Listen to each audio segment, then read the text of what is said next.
Well, everyone, today we are going to discuss about simple structure. Actually, this material is the continuity of our material in the last semester. That's about written expression and reading.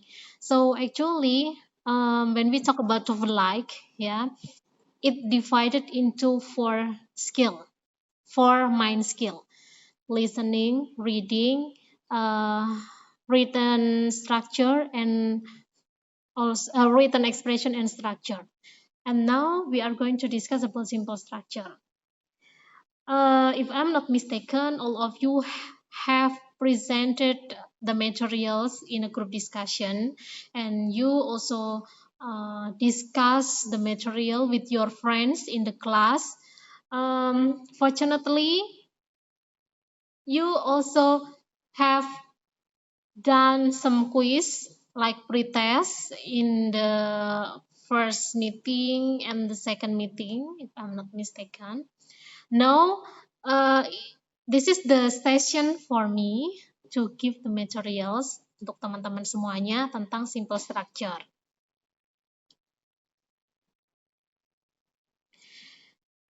Okay, as we know, related to the materials yang sudah dibagi kemarin ke dalam grup-grup kecil itu, ada beberapa topik, ya, ada beberapa topik yang teman-teman bisa pelajari di sesi structure.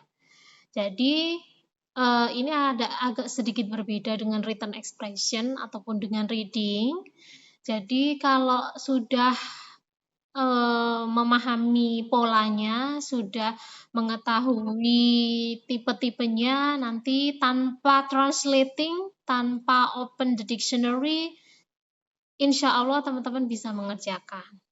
Even Anda mungkin nggak tahu artinya apa ya, ABC-nya nggak tahu artinya, soalnya nggak tahu artinya, tapi kita akan membahas tentang tips and trick. Di sini kita mulai dulu dari yang pertama, itu ada sentence with one clause. Jadi, saya sudah pernah bilang bahwa yang namanya sentence, yang namanya kalimat, itu harus ada subject and verb, atau be, to be, ya, be verb. Setelah itu ada yang namanya klausa. Kalau mungkin dalam pelajaran bahasa Indonesia ya, teman-teman pernah mendengar apa itu klausa, apa itu frase, begitu ya. That's quite similar with English. Jadi dalam satu kalimat itu bisa terdiri dari more than one clause, atau kita sebut sebagai multiple clauses. Tapi hitungannya tetap satu sentence. Gitu. Untuk yang topik pertama itu kalau nggak salah grupnya Sister Mona ya, itu tentang sentence with one clause. Di topik ini juga dipecah lagi ya, rekan-rekan sekalian, menjadi 5 skill. Skill pertama, skill kedua, sampai kelima. Ini masih standar, soalnya masih standar di topik yang ini masih apa ya? Kalau dibilang easy ya masih dasar. Soal masih dasar. Ada 5 skill di sini. Jadi yang pertama itu adalah tentang subject dan verb. Jadi jangan lupa ya, sering kali saya sampaikan bahwa yang namanya sentence itu harus punya subject dan verb. Subject dan kata kerja kalau dalam bahasa Indonesia. Nah, kalau verbnya nggak ada gimana, Miss? Verb itu bisa digantikan dengan to be. Nah, kalau ada to be-nya nanti bisa diikuti adjective atau gerund atau participle. Gitu. Lalu yang kedua tentang object preposition. Tentang apositif itu skill ketiga, nanti akan kita bahas mendalam hari ini. Lalu ada present participle dan past participle. Apa sih? What's the difference between present participle and past participle? Itu untuk topik yang pertama. Nah, untuk topik yang kedua itu dilanjutkan. We have 3 skill 6, 7, dan 8 ya. Kalau tadi itu kita berbicara tentang dasarnya, tentang kalimat itu harus punya subject dan verb, begitu. Harus ada objek, bagaimana tentang positif, present participle, dan past participle. Nah, di topik yang kedua ini tentang multiple clauses. Jadi, satu kalimat terdiri dari klausa itu yang lebih dari satu, more than one. Bisa dua, gitu ya. Itu namanya multiple clauses. Ada 3 skill yang ditonjolkan di sini. Skill yang pertama yaitu use coordinate connector.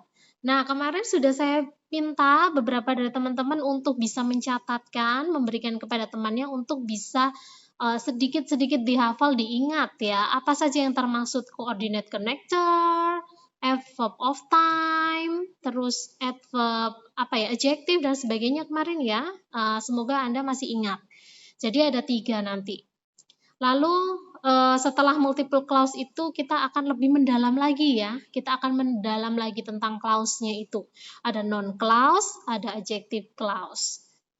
Adjective clause dan non clause sebagai subjeknya nanti atau sebagai non clause. Itu nanti akan kita pelajari lagi di topik yang ketiga.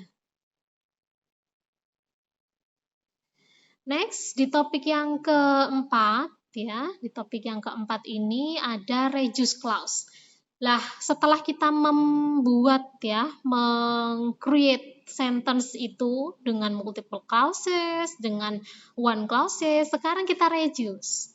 Klausa itu setelah dibuat di reduce ya, menggunakan adjective dan adverb. Lagi-lagi adjective clause dan adverb clause. Nah, yang kelima ini nanti mungkin lebih meningkat.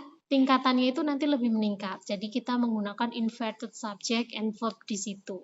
Ada 5 skill di sini yang mungkin nanti teman-teman akan pelajari lebih lanjut lagi.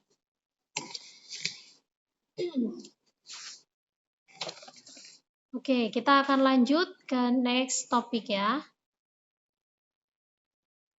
Ya, this is our first skill. Jadi di sini teman-teman harus pay attention dengan yang namanya subject dan verb atau kata kerja atau be verb tadi. Nah, nomor 1. Oke, kita mulai dari nomor 1 dulu. Ada yang mungkin bisa menjawab atau mau mencoba untuk memberikan opini, pendapat tentang nomor 1 ini? Atau masih ingat penjelasan-penjelasan kemarin? Silahkan.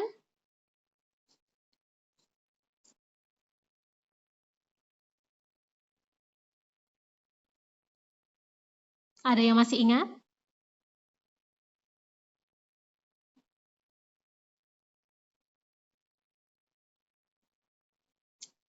Lupa? Oke, yang penting Anda take note sendiri-sendiri ya di behind the scene. Di sini Anda harus pay attention sama subject dan verb-nya. Kita mulai dari yang pertama.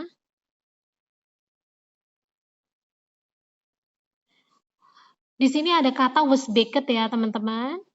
Ya, was baked di situ. Was baked itu kita klasifikasikan sebagai verb. Di sini harus ada subjek dan harus ada verb. Verb-nya sudah ada, berarti kesimpulannya di depan sini harus diisi apa? Subjek atau verb? Subjek, Bu. Subjek, betul. Nah, subjek itu bisa manusia, bisa benda. Bendanya itu bisa benda mati ataupun benda hidup. Benda mati itu apa, Miss? Ya, benda mati bisa kita sebut misalnya buku, atau misalnya apa lagi ya? Sekolah, misalnya school. Benda hidup apa ya? Benda hidup itu misalnya kucing, dan sebagainya, ya. Oke, jadi karena was baked itu tadi, ya, was baked itu tadi adalah verb, berarti di sini harus subjek. Nah, kita langsung lihat tips and triknya, kita harus lihat ke multiple choices-nya. Karena pembuat soal itu pasti punya maksud tersendiri dengan meletakkan pilihan jawaban itu di multiple choice. Yang pertama itu ada yesterday. Yesterday itu adalah keterangan. Keterangan waktu, Miss. Oke, keterangan waktu, betul. Nah, berarti yesterday itu karena keterangan waktu, dia termasuk subjek atau bukan? Bukan dia. Oke, Bukan, Miss. bukan. In the morning? Waktu. Bukan, Miss. Waktu. Bukan. Traffic dan cars. Nah, traffic dan cars ini sama-sama benda. Sama-sama benda yang bisa dijadikan subjek. Ya, tadi saya sudah sampaikan bahwa subjek itu tidak harus manusia. Subjek itu bisa benda. Benda itu bisa mati dan bisa benda hidup. Nah, traffic dan cars. Di sini traffic itu jamak atau tunggal? Tunggal, Miss. Tunggal. Oke, betul. Jamak. Hah? Jamak. Trafficnya itu tunggal, betul. Tunggal, Miss. Ya. Tunggal, Miss. Nah, kalau cars, Jamak cars. kenapa kok bisa jamak? Karena ada S-nya itu, Miss. Ada Keterangan S-nya. banyak. S-nya, Miss. Betul. Satunya Berarti bisa satu. jadi A dan B kita eliminasi itu sudah tidak terjawab. Sekarang antara C dan D. C, Anda sudah tahu bahwa itu adalah Tunggal. tunggal. D itu adalah jamak. Berarti jawabannya yang mana? C. Traffic. D. C. Kenapa kok bisa traffic? Karena itu menjelaskan kalau dia subjek Tunggal. dan dia sifatnya tunggal, Miss. Iya, kenapa tunggal? Ada kata Itu- keyword apa di situ? 4 miles itu, Miss. 4 miles on the Karena bridge. ada was. Ya, betul. Karena ada was. Nah, kalau kita mau pakai cars, berarti was-nya harus kita ganti apa? Where. When. Ini harus diganti were. Where. One. Oke, betul. Next. Jadi nomor 1 itu harus menjawab atau mengisikan subjek. Bagaimana dengan yang nomor 2? Nomor 2, Verb. are needed, Miss. B. Kenapa? Yang harus kamu isikan di nomor 2 itu apa? Subjek atau verb? Verb. Verb. Harus pakai verb. Jadi harus ada kata bantu are-nya, Miss. Oke, betul. Jadi yang harus diisikan adalah mintanya itu adalah verb. Karena engineer itu adalah Subject. subjek. Begitu. Nah, lalu kita pilih di A, B, C, D. Necessary itu kan apa ya? Kebutuhan. Berarti dia adalah adverb ya atau noun. Ya. Nah, jadi kan kita perlunya verb. Berarti salah. Terus are needed itu verb bukan? Verb, Miss. Oke, verb betul. Hopefully dengan necessary sama, bukan juga. Next month, Objektif. keterangan waktu. Keterangan waktu. Jadi, jawabannya adalah yang B. B. Oke, next. Ya. Oke, ini kayaknya yang semangat-semangat itu yang nggak puasa kayaknya ya. Yang puasa tuh agak lemes dikit. Puasa, Miss. Puasa, Miss. Semangat, Miss. Astagfirullah. Oke, next. True or false? Number 1. False. False. Kenapa false? Sebuah sentence, sebuah kalimat itu harus punya subjek dan verb. Kita Verb. ya, Karena itu yesterday. kita identifikasi dulu ya, identificate dulu. Ya. Yesterday, kata kerjanya yang mana? Interest. Found, Miss. Oke, di sini adalah verb. Subjeknya kan harusnya terletak di depan. Di depan kali ini. Di Ya, depan verb. di depan verb. Subjek itu letaknya di depannya verb sebelum verb. Lah, tapi kok yesterday? Yesterday itu benda Iya. bukan? Keterangan Bukan. waktu. Keterangan waktu, Miss. Oke, berarti jawabannya true or false? False. False. Incorrect. Oke, nomor yang kedua.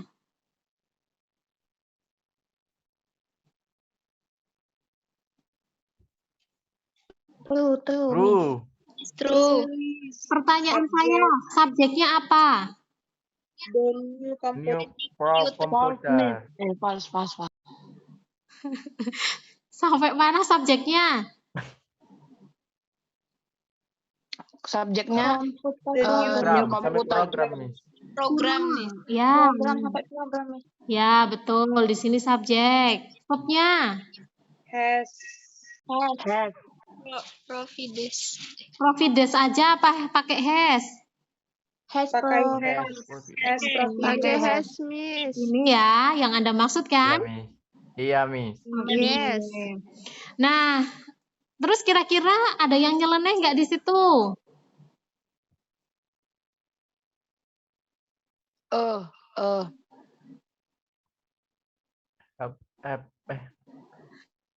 Kayaknya itu ya, Miss.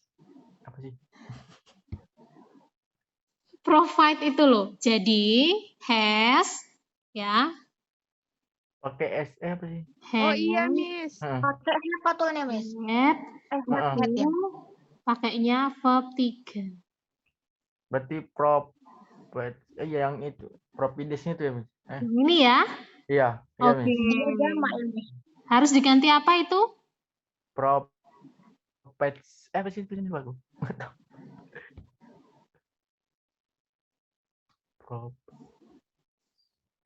Provided. Provided, Miss. Ya, provided, betul. Hmm. Oke, jadi jawabannya true atau false? False. False. Miss, Oke. berarti nggak perlu pakai has lagi, Miss. Nggak perlu pakai apa? Berarti langsung program provided gitu, Miss.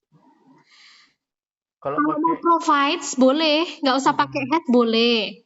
Kalau mau pakai has, itu di belakangnya harus diikuti participle, yaitu verb 3.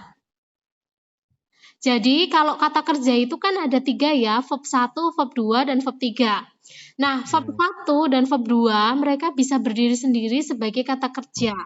Tapi verb 3 dia tidak bisa berdiri sendiri sebagai kata kerja.